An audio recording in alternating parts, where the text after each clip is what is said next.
Namaskaram. Om Namo Bhagavate Sri Arunachala Ramanaya.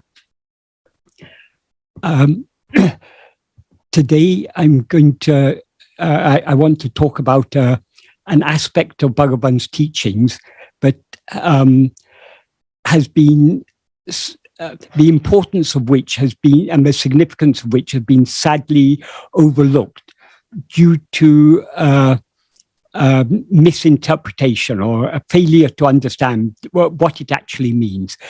I wrote an article and posted an article on my blog about this at the end of November. The article is called the Ramana mahāvākya, Nan or aham, I am I. So it's about this statement that Bhagavan used in so many places, Nan or aham. The correct meaning of this statement is I am I. But unfortunately, in most English books, it has been translated as I-I. The reason for this is in Tamil and Sanskrit, if you, in a sentence such as I am this, it is not necessary to say it's not necessary to explicitly use the word am. You simply say I this. The am is understood. This is a feature of many languages. It is the technical term for it is zero copula.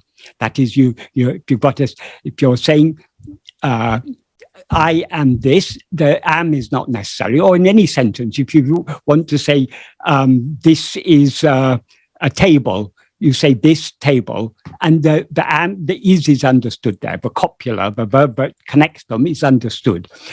So when Bhagavan says nan or aham, what he means is I am I. As far as I'm aware, there's only one English book but was published in Bhagavan's lifetime with this correctly expressed.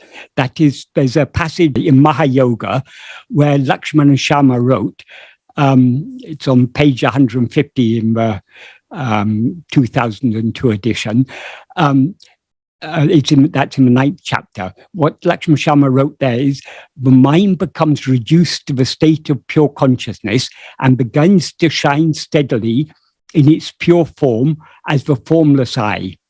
The sage calls this formless consciousness I am I, to distinguish it from the ego sense, which has the form I am this. So Lakshmana Sharma had the good fortune of studying Uladu Napadu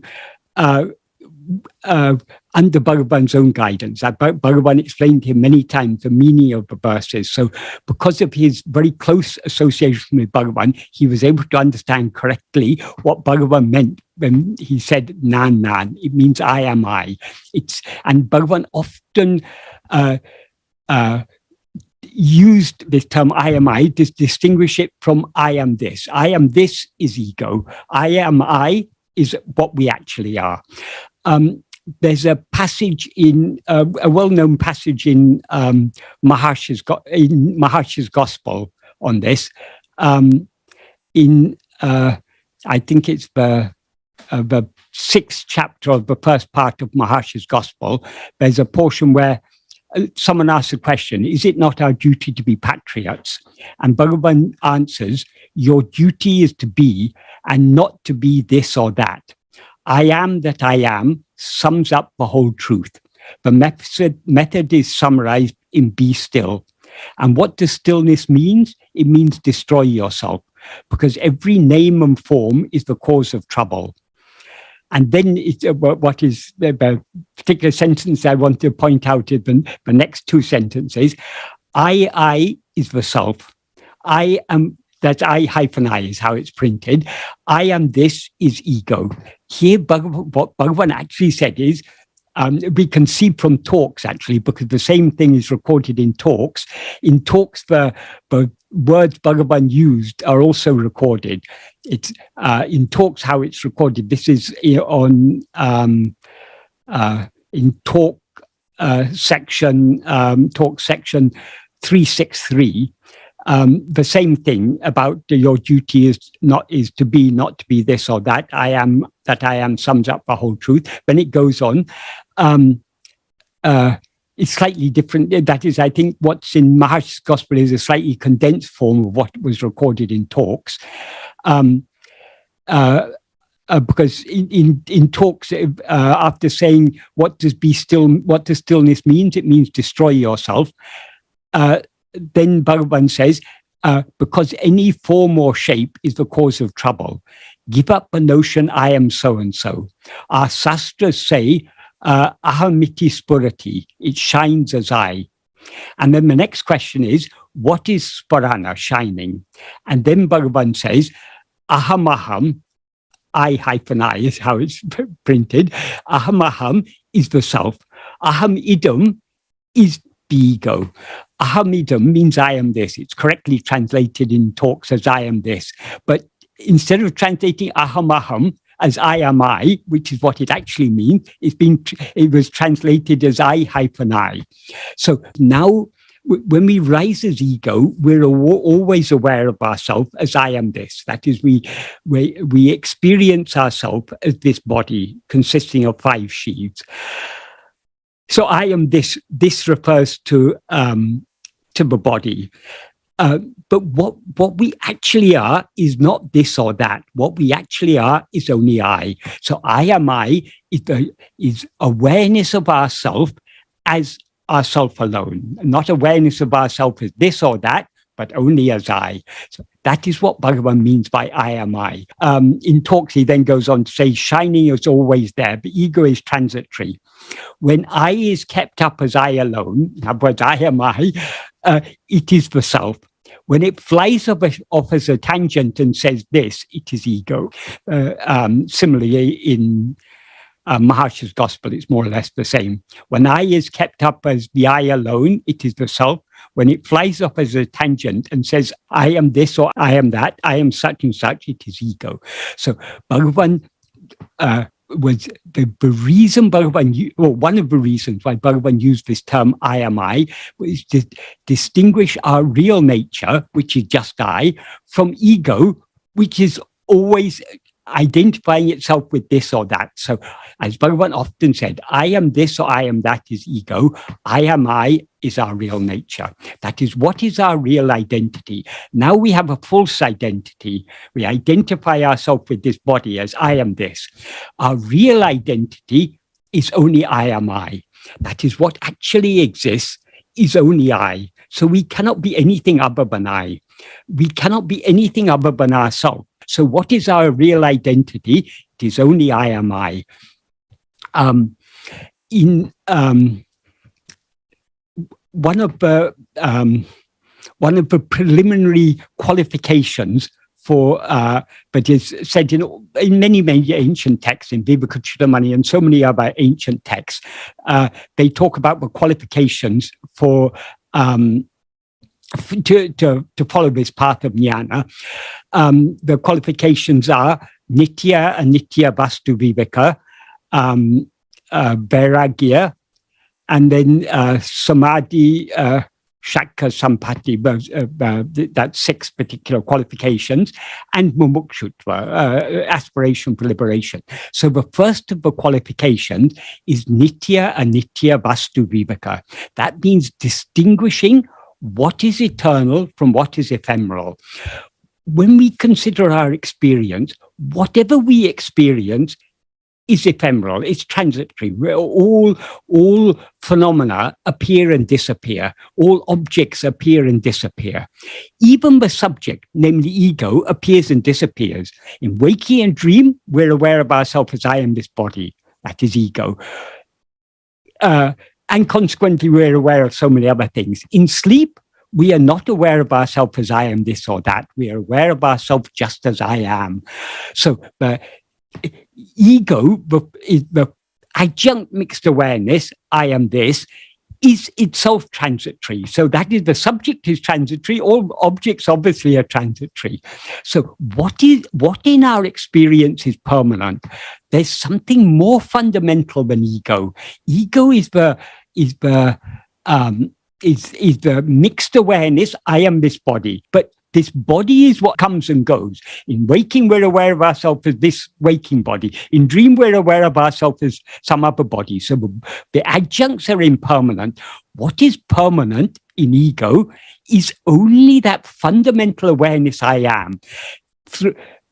Throughout all states of awareness, but one thing that we are always aware of, we are aware of our own existence. This fundamental awareness of our own existence, I am, this alone is permanent. So since this alone is permanent, how can we be anything other than I am? So the ultimate truth is, I am I. I am nothing other than I am. I am what I am. This is why Bhagavan often used to refer to the statement in the Old Testament, in Exodus, I think it's chapter 3, verse 14, when the voice of God speaks to Moses from a burning bush and tells him to go to Egypt to lead his people out of Egypt. Moses asked asked God, asked the burning bush, who shall I, if they ask me what your name is, what shall I say? Who shall I say has sent me? So his question was, what is your name? And the name that God gives, this is hugely significant. This is possibly the most significant of all the most significant sentence in the whole of the Bible. God reveals his name. I am that I am. And then he goes on to say that I am has sent you.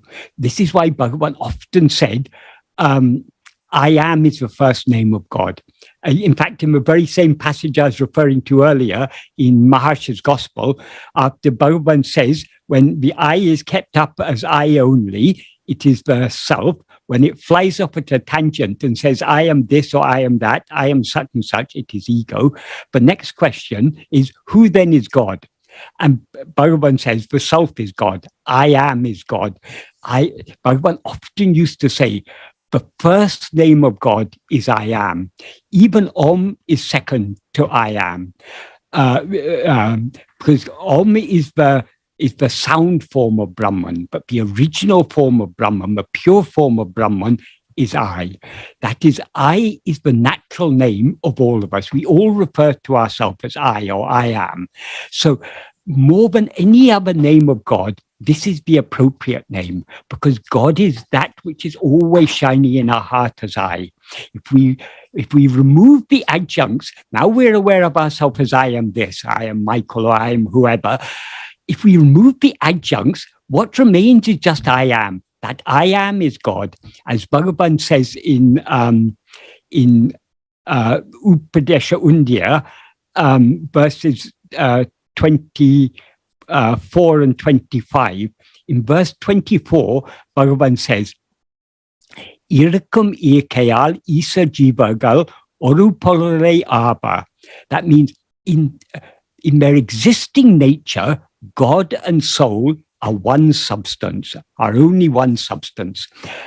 Upadi unave veru. It's only the awareness of adjuncts that is different. So we are aware of ourselves as a small person, this little body, limited in time and space. So we seem to be a small, finite creature, and we consider God to be the infinite whole. So we have certain idea about God and a certain idea about ourselves. What distinguishes us from God is the ideas that we have about ourselves and the ideas that we have about God. These ideas are the upadis, the adjuncts. If you remove the adjuncts, what remains is just the substance. The substance, what he refers to here is oruparale, or the ekam eke. Oruparale means the one substance alone. Irakam eke means the being nature, the existing nature. That is I am. That is what we essentially are. So in the next verse, verse 25, he says, Tane upadi vitu ovadu tan isan tane unavadam undipara tanai olivadal undipara. That means knowing or being aware of oneself without adjuncts is itself knowing God, because God, well, it literally means because of shining as oneself. That implies because God is what always shines as oneself. So God is that which is always shining in our heart as I am. So if we know now we know ourselves as I am this, that is the problem. If we remove if we remove the adjuncts and know ourselves just as I am, that is knowing God. So what we actually are is only I. Therefore, I am I. That is the logic of what Bhagavan is, why Bhagavan attached so much importance to, why he said this biblical saying is so significant, and why he attached so much importance to, why he used this term, nan or aham, which means essentially the same as I am that I am. That is, I am I. I am. What am I? I am only I am. I'm nothing other than I am. So that's the significance of that biblical saying. So I am is the natural name of ourself. It is also the natural name of God. That's why Bhagavan always said, I am is the first name of God. All other names of God are secondary. That's why that statement in the Bible is so significant. And there's an important statement in the New Testament also, but Bhagavan often used to point out when Jesus says, before Abraham was, I am. That is, all biblical scholars will equate these two, but the I am God that Jesus referred to when he said before Abraham was I am is the same I am that the burning bush referred to when the voice of God in the burning bush, when he said, I am that I am. So as Bhagavan pointed out, when Jesus said, before Abraham was, I am, he didn't say, before Abraham was, I was. He said, before Abraham was, I am. Because I am is eternal. I am is timeless. It is beyond these three divisions of time, of past, present, and future. Because I am is ever present. It is eternal. What is it that makes the present moment seem to be present? Why is this moment now? Why is this point in space here? What is it? What is the presence that makes the present time and the present place present? It is only the presence of I am. Now, because now we are aware of ourselves as I am this body, but in this, we cannot be aware of ourselves as I am this body without this essential awareness I am. So the essential awareness I am, this is what is eternal. This is what we actually are. Therefore, I am I. So this statement, aham or nan, that Bhagavan used in so many places is hugely significant. And we need to understand that what it means is not I, but I am I. Because if we say I-I, what does that actually mean? It's not at all clear what I means. But when it said I am I, then it's a whole sentence. It has a whole meaning. And that is the actual meaning of aham or nan. So this is because of this misinterpretation, mistranslation, it has been the significance of this term. Everyone knows it's significant, but the real significance of it has been missed in many English books because of this unfortunate mistranslation of nan as I instead of I am I. I referred earlier to Maharshi's Gospel and Talks. We can find in so many places Bhagavan is using this term. But as I say, most English books it put as I-I, but it actually means I am I. But Bhagavan used it not only in when answering questions, he also used it a lot in many of his verses. So I'll just discuss some of the verses in which Bhagavan used this term. when Bhagavan translated Vivekachudamani into Sanskrit, he wrote a Mangalam verse for it in Tamil. That Mangalam verse is the first word of each of the 4 lines is aham, because Bhagavan attaches so much importance to aham. In Tamil, aham actually has 2 meanings. That is, there is a native Tamil word, a word that is native to the Tamil language, aham. Aham means inside, interior, and therefore it means the heart, it means home. So that is the Tamil word, aham. In Sanskrit, aham is the first person singular nominative form of the nominative singular form of the first person pronoun, I.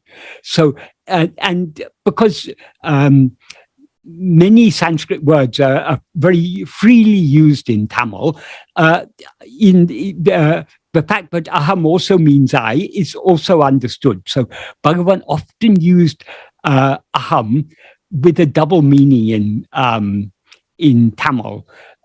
For example, he often used the term ahamukam.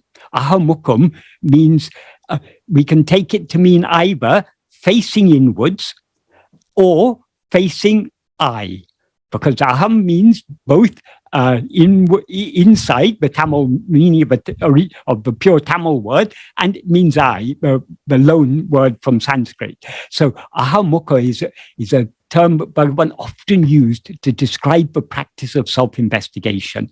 What are we doing? We are facing inwards. We are facing. What does inwards mean? It means only towards I, because everything other than I is extraneous to ourselves, it's external. So attending to anything other than I is bahayamukam, it's facing outwards. Attending to I is antamukam or ahamukam. So that's one example of a place where Bhagavan uses aham with a double meaning. Another place is in the very first verse of Arunachala Ashrama. Arunachala mena ahame nine pava ahatebe rarupai Arunachala. There, the first aham, Arunachala mena ahame, that aham can be interpreted in 2 ways, and it is we can suppose it's intended to have 2 meanings because both meanings are appropriate and they're complementary. That is, if we take it in the Tamil sense of inside or the heart, ahame means in the heart. If we take it in the Tamil sense, in the Sanskrit sense, aham means I. So Arunachala mena ahame, Murugan changed that around when he was explaining the meaning, because Murugan is very skillful in how to interpret Tamil. Murugan changed the phrase Arunachala mena ahame as Arunachala me aham ena. That is, Arunachala alone is I. That is, what is shining in the heart of each one of us is I. So, Arunachala mena ahame nirepava. Those who think in the heart that Arunachala, we can take both meanings. We can combine both meanings of aham. So, those who think in the heart that Arunachala alone is I, you root out their ego. Ahate verarupai. There Bhagavan uses ahate. He's using the Sanskrit word aham, but giving it a Tamil case ending as ahate. That is, what he refers to as I there is ego. What is that I that is to be rooted out? It's ego. It's the false adjunct mixed awareness I.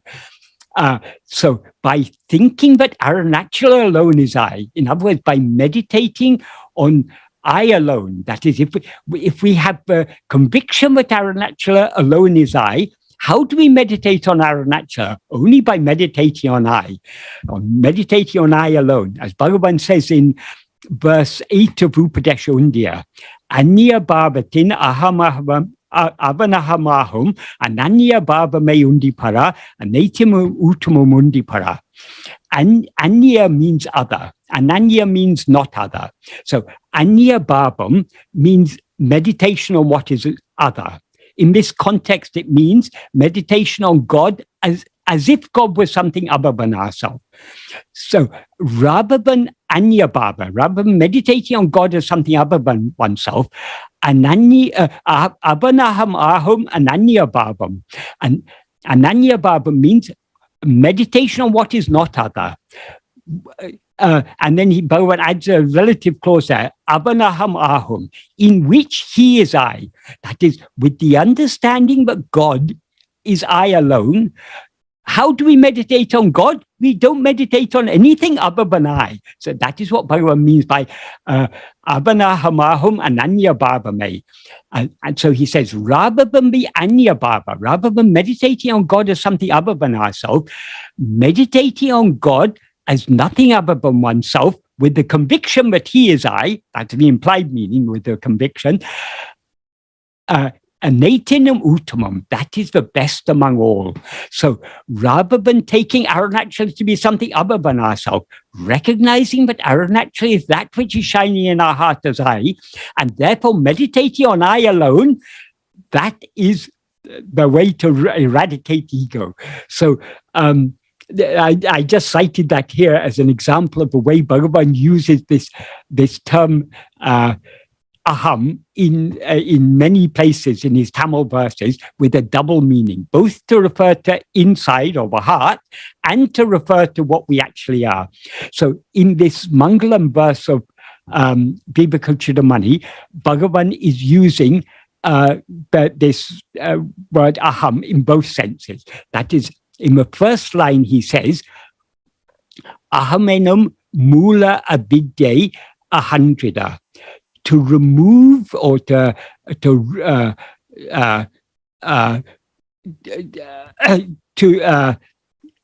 ahandrida means so it may depart. So that the root ignorance, the mula avidya, called I. Here Bhagavan is making it very clear. But what is called, in all the ancient texts it is said, of the ancient texts of Advaita, it is said, what is the root problem? The root problem is avidya. Avidya means ignorance of our own real nature. What is that ignorance of our own real nature? It is that which is called I. Of that root ignorance called I. Ahamenam mula avidya. So in other words, what Bhagavan is implying here is that what is called avidya is nothing but ego. Why? Because ego, we are never actually ignorant of ourselves. We always know ourselves as I am. What is called avidya is not actually ignorance. It is a wrong knowledge of ourselves. That is, we are always aware of ourselves as I am. But instead of being aware of ourselves as just I am, we're aware of ourselves as I am this body. I am such and such a person.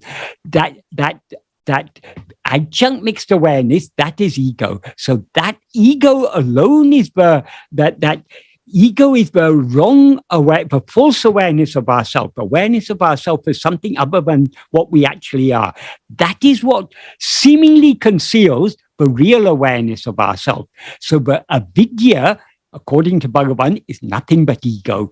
So to remove that avidya called I, in other words, to remove ignorance, and he refers to it as mula avidya, that is the root of all ignorance, is nothing but ego. To remove that, how can we remove it? He says, the second line is aham aha alum pahalum. Then the next line is aham oli atma devan padatinil. That means in the feet of Atma Deva, who shines aham here means the heart, who shines in the heart, alum pahal ara. That means without day or night. In other words, he shines eternally, unaffected by day and night, unaffected by the appearance of ego or the disappearance of ego, whether ego appears or not. That is the appearance of ego we can call as as night. The subsidence of ego we can call as day. We can take it, but Bhagavan is using, that's what Bhagavan means by night and day, where the ego appears or disappears, that which always shines. And how does it shine? Aham, aham, aham, aha, as I am I. So Atma-Deva, that God who is always shining in our heart as I am I, then so this is a prayer. So the last line he says, aham mahāvākya, as the inner joy, anisam ramikave. So that anisam ramikave means may we always delight. So the whole meaning of the verse is, so that the root ignorance called I may depart, may we always delight as inner joy in the feet of Atma-Deva, who shines without night and day in the heart as I am I. So what is the means to root out this false ego is to meditate on that which is always shining, eternally shining in our heart as I am I. And Bhagavan refers to that which is shining in our heart as I am I as Atma-Deva. Atma means oneself. Deva means God. But the root meaning of Deva is, it comes from a verbal root in Sanskrit, div, which means to shine. So the reason why God is called Deva is that he is always shining in our heart as I am I. The English word, the English term divine, or the Latin Deo, Deus, they all come from the same root. So it comes from they call it a Proto-Indo-European root. That is from a root language from which Sanskrit and the European languages derived, that this word div means to shine. So when we talk of divine, when we talk of divine nature, we're talking of that which is always shining. How is God always shining? He's always shining in our heart as I am I. I am nothing other than I. So this is why God is called Deva. So because he's ever shining in our heart as I am I. So how to root out this false awareness I am this body? Only by constantly delighting with inner joy in the feet of that God who is always shining in our heart night and day, without night and day, beyond night and day, unaffected by the night and day, unaffected by the passing of time, ever eternally, beyond time, shining in our heart as I am I.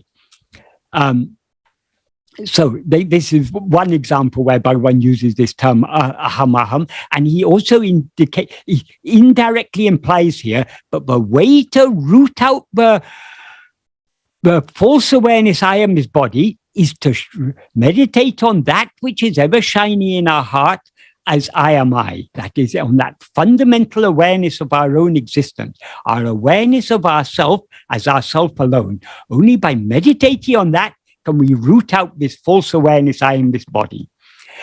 Another place where Bhagavan used the term aham is in the famous verse Hridaya Guhara Madhye Kevalam Brahma Matram Hyam aham iti sakshat atma rupena bhati.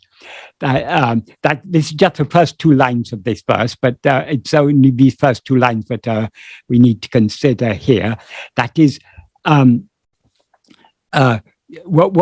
that means. We break it up. Hridaya Guhara Madhye, in the center of the cave of the heart, that's in the very core of our being. Kevalam Brahma Matram. Kevalam is here an adverb, solitarily. Brahma Matram, Brahman alone, in the cave, solitarily in the cave of our heart. He is, I think, just an intensifier. We need not, it just adds some force to the sentence. Then the second line is aham iti, as I am I, sakshat, directly, immediately, clearly, Atma Rupena, in the form of oneself, Bhati shines. So what is Brahman? Brahman is that which is ever shining in the heart, in the center, in the center of the cave of the heart of each and every one of us, as I am I. So I am I is the eternal reality. That is the true, that is if we experience ourselves as I am I, that is experiencing ourselves as we actually are. Bhagavan also translated this verse into Tamil. It's verse 8 in Uladu Napdu Anabandam. It means, it's almost exactly the same. Idiyamam Guhail. That means, Idiyamam Guhail Napana, in the center of the cave of which is the heart. Ekamam Brahma Matram.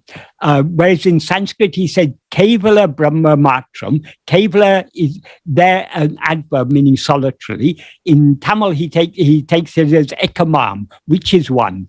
Brahman is one. In what sense is Brahman one? It is Ekam eva advaityam. Brahman is one only without a second. So what is that which is one only without a second? It is Brahman.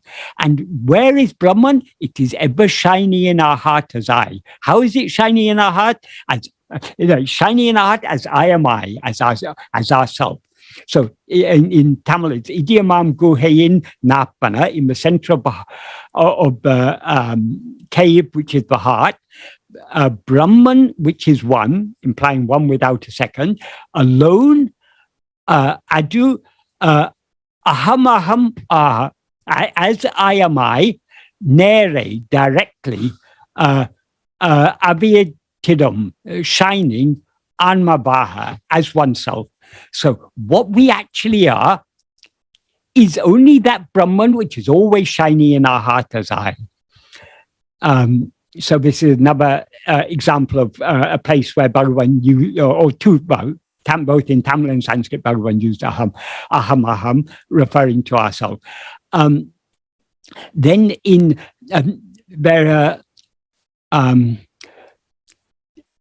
1927 and 1928, Bhagavan composed 3 very important works.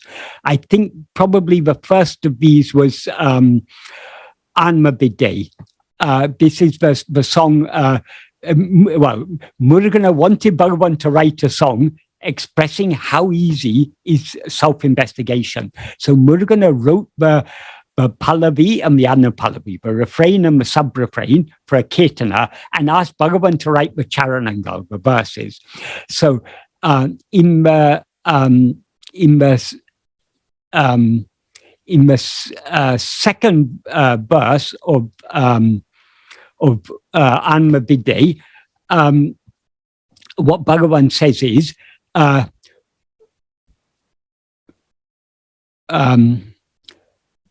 Una udal iduve nanam ennum nineve, nana ninevugal se or na ennum adanal. That means, since the thought, the body composed of flesh, itself is I, alone is the one thread on which the various thoughts are strung. When a garland is made on a single thread, so many flowers are tied to that thread. So what makes the garland is that thread. And so Bhagavan compares that thread that makes the garland, or if you've got a necklace of gems, what the thread that goes through the gems, linking them all together. So this is the analogy Bhagavan uses. That is, why is this thought, the body is I, why is this the one thread on which all the other thoughts are strung? Because the thought, the body is I, is itself is ego. Ego is the subject. All other thoughts are objects. Objects cannot exist except in the view of the subject. So because all other thoughts exist only in the view of this first thought, I am this body, that is that which is aware of itself as I am this body is the implication. That is ego, which is always aware of itself as I am this body, is that which is aware of all other thoughts. So no other thought can exist without this first thought, ego. So that the ego, the false awareness, I am this body, is the one thread on which all other thoughts are strung. When we are not aware of ourselves as I am this body, as in sleep, there are no other thoughts. Whenever we are aware of ourselves as I am this body, there are so many other thoughts. All this vast universe, according to Bhagavan, is nothing but thoughts. All these thoughts appear only because we take ourselves to be I am this body. So this thought, I am this body, Bhagavan often refers to it as a root thought, but here he refers to it as the one thread on which the various other thoughts are strung. So since such is the case, he then goes on to say, Nana idum edu endru ulponal. If one goes within, implying, endru here implies in investigating, Nana idum edu. We can take this Nana idum edu in two senses. It can mean, what is the place where from which I spreads out? Or it can mean, who am I? What is the place? What is the place means, what is the place where this I originates from? So if we go within, investigating ourselves, like investigating who am I? What is the place from which I've risen as I? The place from which I've risen as I obviously doesn't mean literally a place in time and space. Bhagavan uses the term place often in a metaphorical sense to refer to ourself, the source from which we've risen as I. So if we go within investigating ourself, the source from which we've risen as I, ninevugal poi, thoughts will cease. Nanan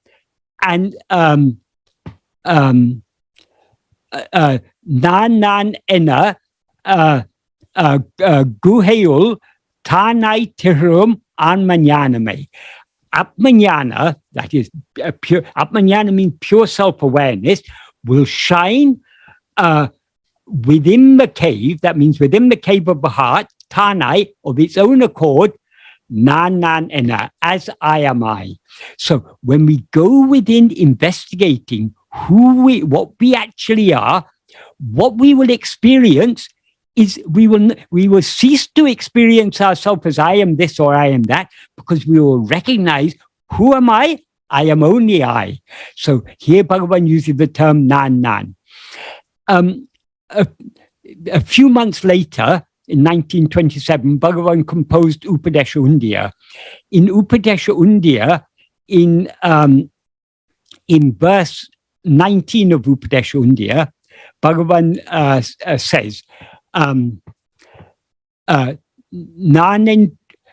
endru erum idum edu ena nadavul nan talai saindidum undipara jnana vicharam idundipara.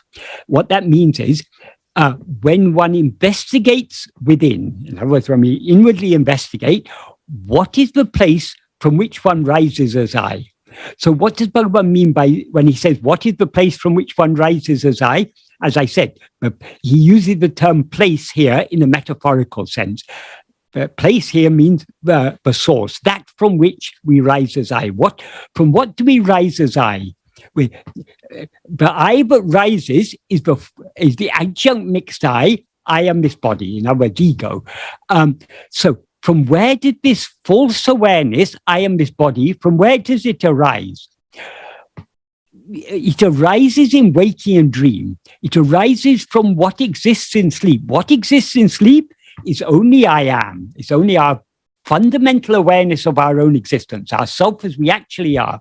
So the place from which we rise as I is this fundamental awareness I am. In other words, ourself as we actually are. It's only from ourself but we rise as I. So the place from which we rise as I is ourself as this fundamental awareness I am. So when Bhagavan says one investigates what is the place from which one rises as I, that means when one investigates this fundamental awareness I am, the awareness of our own existence, when we investigate that, what will happen? nan talai saindidam. Nan talai saindidam literally means I will bend its head. But talai saindidam is a colloquial way in Tamil of saying to die. If someone dies, talai saindidam, his head is bent. So nan talai saindidam is a colloquial way of saying I will die.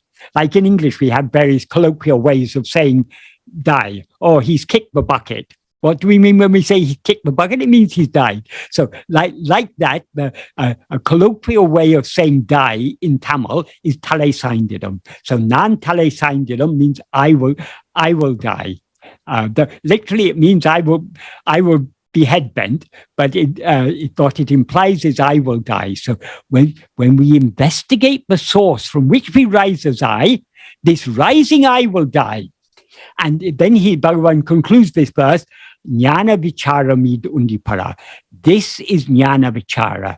Jnana means awareness. Jnana-vichara means investigating awareness. What is the awareness we're investigating? Only the fundamental awareness I am. So when we investigate, I will die. Then in the next verse, he says, Nanandru tanatu, in the place where I merges. That is, he's referring to the place when I dies, it merges back into its source. So in the place where I merges, again, place here is using metaphorically, Nanan Endru, Ondru, Adu, Tanaha Tondrame, Undipara, Tanadu Pundramam Undipara. What that means is, in the place where I merges, that, the one, appears spontaneously as I am I. That itself is the whole.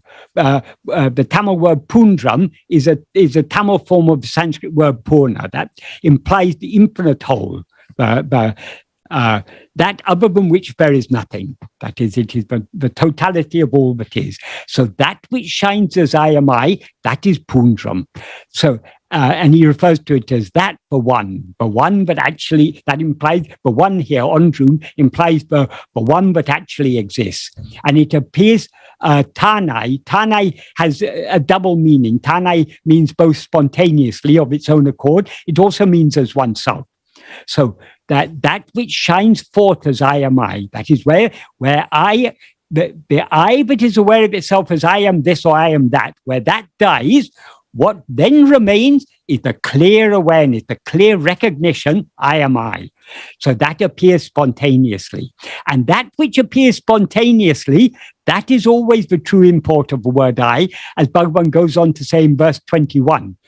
In verse 21, he says, Nanenum sopporul amadu nalame nanatra tukotum undipara namadin me nikatalundi para. That means that, referring to that which shines forth as I am I, that is at all times the porul, the substance or the true meaning or the import of the word called I. Why? Because then he puts it in a very beautiful word. Nanatra tukutum namadimme nikatal. That literally means because of the exclusion of our non-existence, even in sleep, which is devoid of I.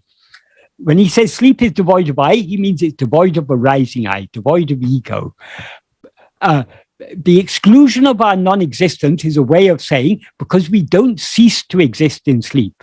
So we remain as I am in sleep, even when the I that rises is absent. So in the absence of I, the absence of ego, we remain as I am. So this I am, this I but is always shining as I am I, that is at all times the true import of the word I. So what I means is only I am I. Likewise, in Uladu Napadu, in verse 30 of Uladu Napadu, that is what Bhagavan says in verses 19 and 20 of Upadesha Undiyā. He says in one verse in Uladu Napadu, in verse 30, he composed a year later in 1928. What he says in verse 30 of Uludunapadu is Nana ena manum nadi ullum nanave. What that means is as soon as the mind reaches the heart, inwardly investigating who am I, nanam aban tale nanamura.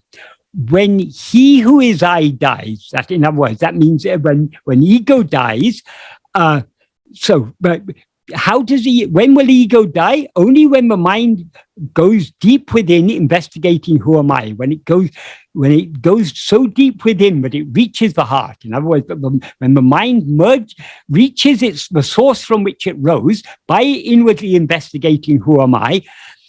What will then happen? I will die, and what then happen? What then appears? One thing. How did he say? He says, "Nanan a tondrum ondru tanaha." What one thing appears spontaneously or as oneself as I am I, and then he says in the next sentence, "Tondrinum nan andru." Though it appears, it is not I. What does he mean by saying this? That is, the I that appears and disappears is ego. But here he's saying, though it appears, it is not I. Why does he say it appears then? Because he says that I am I is always shining in our heart. Then why did he say it appears? The sun is always shining in the sky, but it seems to be obscured by when clouds get in the way. When the clouds are blown aside, the sun seems to appear anew, though it was always actually shining there. Likewise, that which is always shining in our heart as I am I, it appears with a fresh clarity when this cloud of ego, this false awareness, I am this body, when that is removed, what remains is I am I. So though it appears, because of the removal of ego, it seems to appear, but as soon as it appears, it is recognized to be that which is eternal. So it doesn't actually appear. That is the implication here.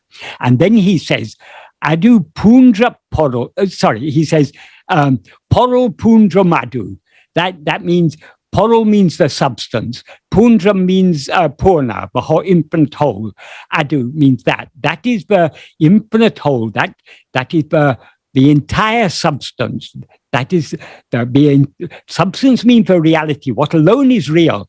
Bhagavan uses the analogy in verse 13 of Uludunapadu of gold and gold ornaments. He says the ornaments are unreal, but gold alone is real. Why? Because the gold is the substance. The ornaments are just different forms of that one substance. What is real is the substance, not the form. Because what is today a bangle, tomorrow it could be a necklace. So the substance remains the same, but form changes. So since form changes, form is unreal, substance alone is real. But what is the real substance? It's only that which is ever shining in our heart as I. That is the infinite whole. That is the true substance.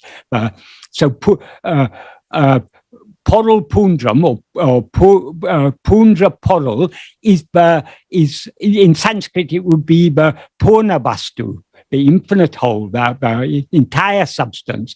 And then he says tanam porol, the substance that is oneself. So we ourselves are nothing but that substance, that which is ever shining in our heart as I. So like this in so many verses, Bhagavan refers to the shining forth as in some places he says Brahman is always shining as I am I.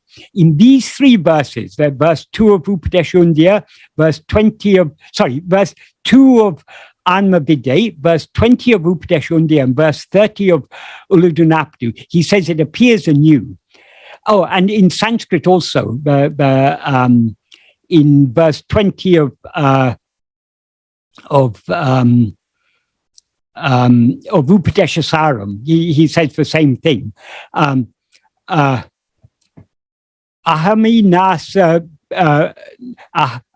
nasa bhaji aham teya spuriti hrit swayam parama purna sat.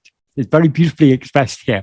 Aham nasam bhaji means literally on I undergoing annihilation. In other words, when ego is annihilated, spuriti hrit swayam, the heart shines forth spontaneously, aham teya, as I am I. The verb he uses here is spuriti, that shining. Because this is what he means by spurana, that shining forth of that clarity, that recognition of ourself as ourself alone. I am I. That recognition is what he refers to as the aham spurana, the clear, fresh shining of I. And then he says, paramapurna sat, that which shines as I am I, that is the supreme whole reality. Parama means the supreme, purna, the whole, sat, the reality, or what actually is. What actually exists is only I am I. So in so many places, Bhagavan is using this. That is, and he also makes it clear that not only is I am I the goal, to recognize ourselves as I am I is the goal, but it's also the path. Because there's a passage right at the beginning of Vichara Sangraham, possibly, well, arguably the most important passage in Vichara Sangraham is the very first subsection of the first section of Vichara Sangraham. There, Bhagavan, I'll just read the English, an English translation of that. Bhagavan says, for all sentient beings, one awareness naturally appears as I in all matters, such as I went, I came, I remained, I did, does it not? If one considered why that is, since activities such as going do not exist separately, but only in association with the body, it appears to be saying, does it not, that the body itself is I. But since the body does not exist before being born, since it is composed of the 5 elements, since it does not exist in sleep, and since it will depart as a corpse, is it appropriate to speak of it as the awareness I? It is not appropriate.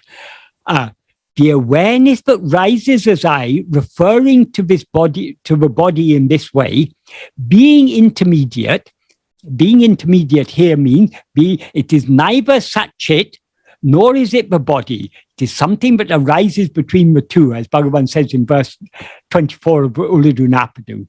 So being intermediate, alone is what is called Tat-bodha. Tat-bodha literally means awareness of that, but it's a term that is often used in Advaitic literature to refer to ego. So it is what is often called Tat-bodha, ahankara, that's ego, avidya, ignorance, maya, malam, impurity, and jiva. It's called various. It's called by so many different names, but that is what is called ego or ahankara or avidya or maya or jiva or impurity. It is nothing but that I that rises as I am this body, is the implication. And then he goes on to say, is it proper for us to remain without investigating about this? For investigating, is it not, all sastras have come into existence and proclaimed that annihilation of that tat-bodha, that ego alone, is liberation.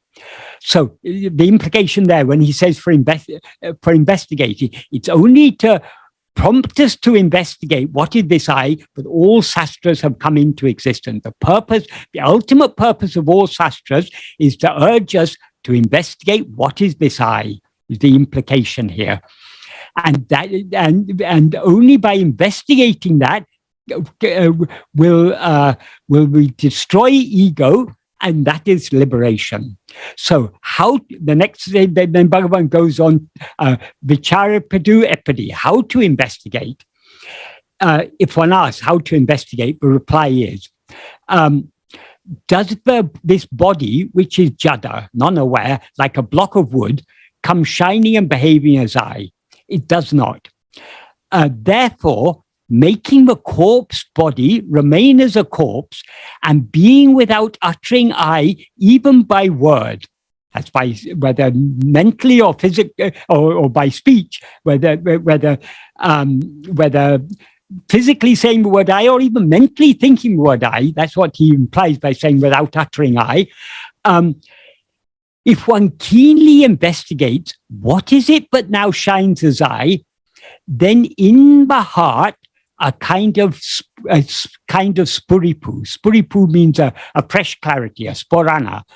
Alone will appear tanukutane, itself to itself, or oneself to oneself.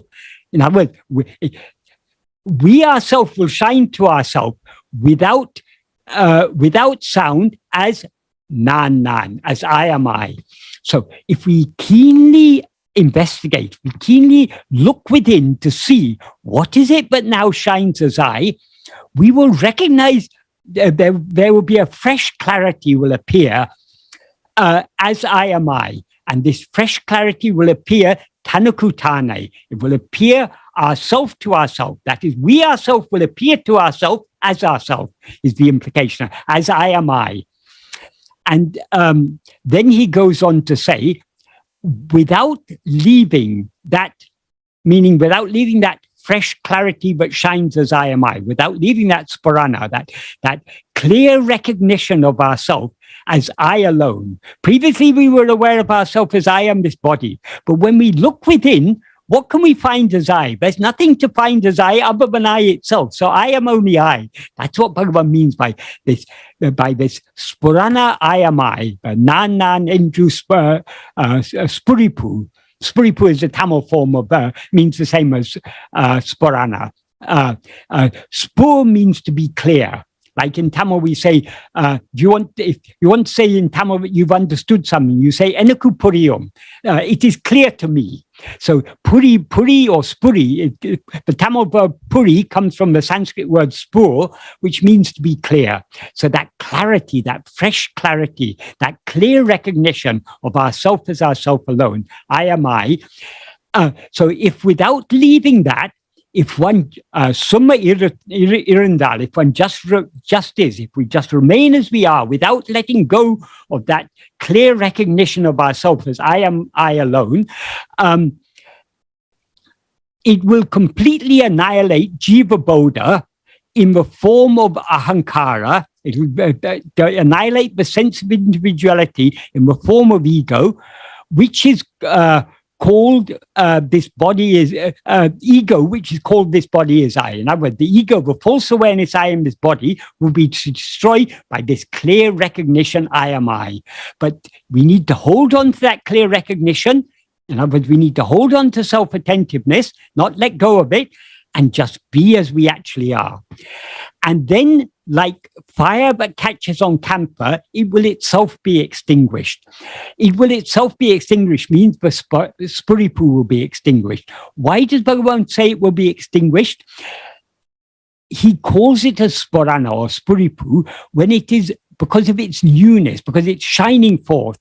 When we recognize it, but we are always nothing other than I, then the newness will be extinguished.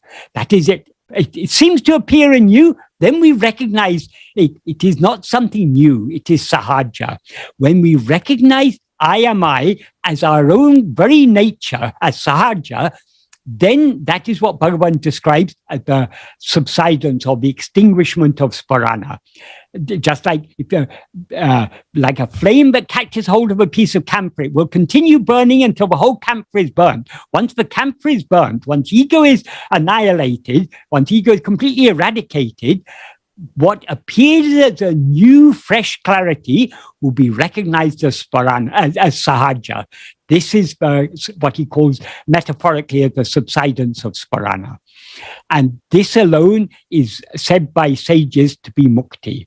So this Bhagavan talked of I am I, both as the means and as the goal. Because what does he mean by I am I? It is the recognition of ourself as ourself alone. And that alone is the reality. As he says in verse 43 of Akshramlai, Tane tane tattvam. Tane tane. Tan means oneself. Tane means oneself alone. Tane tane means oneself alone is oneself. That alone is the reality. Idane tane katavai Arunachala. And how can Arunachala will reveal this to us? But how does Arunachala reveal this to us? In the very next verse, Bhagavan says, Tirumbi aham. Turning within, Tane dinamaha kankan, see yourself daily with the inner eye. Terium, it will be known. What will be known? It will be known Tane tan, nan, I alone am I. Oneself alone is oneself. Endrane and Arunachala. That is what Arunachala is eternally teaching through silence. But if we turn within, what will be revealed is tane tane. Oneself alone is oneself. Nan, aham, I alone am I. Om Namo Bhagavate Sri Arunachala Ramanaya.